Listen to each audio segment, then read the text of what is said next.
I was working with clients this week, wrapped up their settlement agreement, and they were going to they have to mail that in because it's another court that doesn't allow for the judgment to be e-filed. And I verified that today because they actually had said, and this is kind of a sub topic, they said, hey, Tim, when we look at the e-file services, the judgment does show on there, judgment and some of the procedural forms for the judgment package.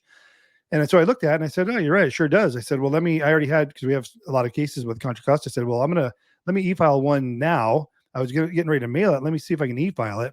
And it was rejected in about 4.5 minutes.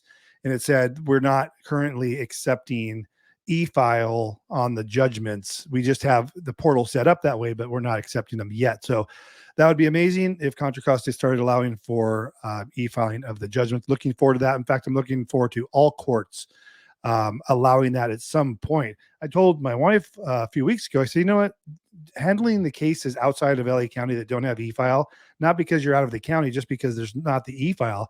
I said, they take me twice as long to process for me and for the client, because whereas the LA County clients don't have to print anything off, that's all e-signed through my portal.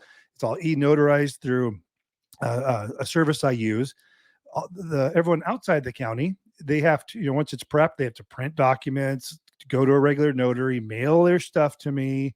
And because we can't, even the counties that don't allow for e-notary don't even allow for electronic signatures. They have to be original wet signatures. So you have to print it, sign it, notarize it, mail it to you. I mean, and that's why I'm always talking about all the judgments we get in the mail. That's why that's happening, because we can't, even if they accepted electronic or scanned signatures would be better, because then you can sign them, scan them to me, and then I can prep them, but that's not the case.